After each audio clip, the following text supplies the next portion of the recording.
പരിശുദ്ധ അമ്മയ്ക്ക് നമ്മളെ എല്ലാ കാര്യങ്ങളിലും സഹായിക്കാനാകും എന്ന ചിന്തയാണ് ഞാൻ പങ്കുവയ്ക്കാൻ ആഗ്രഹിക്കുന്നത്. കാനായിലെ കല്യാണ വിരുന്നിൽ അവിടുത്തെ ആവശ്യം കണ്ടറിഞ്ഞ് ഈശോയോട് അപേക്ഷിച്ചപ്പോൾ വെള്ളം വീഞ്ഞാക്കി ഈശോ ആ കുടുംബത്തിന്റെ സങ്കടം സന്തോഷമായി മാറ്റിയത് നമുക്ക് ദൈവമാതാവിന്റെ മാതൃസഹായം തേടാൻ എന്നും പ്രചോദനമാണ്. എന്നാൽ നമ്മുടെ ഭൗതിക ആവശ്യങ്ങളിൽ ഇത്രമാത്രം നമ്മളെ സഹായിക്കുന്ന പരിശുദ്ധ അമ്മ നമ്മുടെ ആധ്യാത്മിക ആവശ്യങ്ങളിൽ നമ്മളെ എത്രമാത്രം സഹായിക്കും. ഈശോയ്ക്ക് പിറക്കാൻ ഇടം കിട്ടാതെ അലഞ്ഞപ്പോൾ കിട്ടിയ ഇടമായ ചെറിയ പുൽക്കൂട് വൃത്തിയാക്കി സർവ്വലോകരാജന് ഈ പരിശുദ്ധ അമ്മ സിംഹാസനമൊരുക്കി.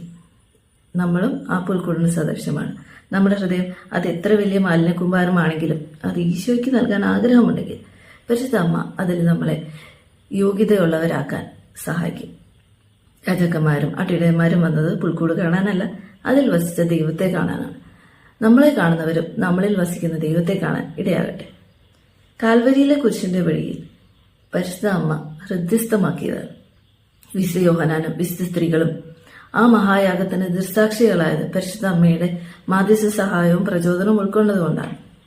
നമ്മുടെ ജീവിതത്തിലെ കുരിശിന്റെ വഴികളിലും നമുക്ക് ഭയവും സങ്കോചവും ഉണ്ടാകുമ്പോൾ പരിശുദ്ധ അമ്മയുടെ മാധ്യസ്ഥം ഗോൽഗോൽത്തായുടെ കൊടുമുടിയിൽ ഈശോയുടെ യഥാർത്ഥ അനുയായികളായി എത്താൻ നമ്മളെ സഹായിക്കട്ടെ.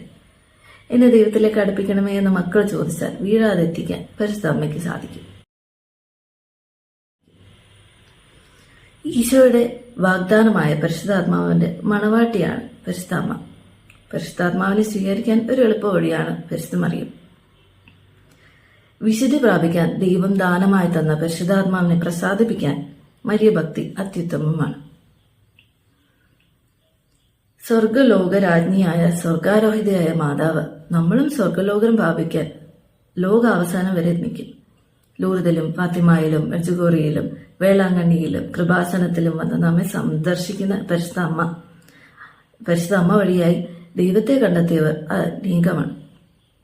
ഈ സ്വർഗാരോഹണ തിരുനാളിന് നമ്മൾ ഒരുങ്ങുമ്പോൾ പരിശുദ്ധ അമ്മയുടെ മക്കൾക്ക് ചേർന്ന ദൈവിക സ്വഭാവങ്ങളായ എളിമ, ലാളിത്യം, അനുസരണം, ക്ഷമ, ദയ, കരുണ എന്നിവ പ്രാപിക്കാൻ നമുക്ക് പരിശുദ്ധ അമ്മയുടെ മധ്യസ്ഥം വഴിയായി ദൈവത്തോട് അപേക്ഷിക്കാം.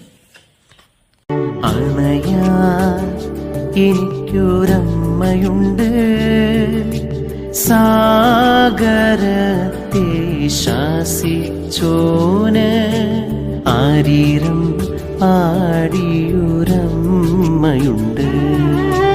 കരുതാ എനിക്കൊരമ്മയുണ്ട്, ഈ വിശ്വം കാക്കുന്നു.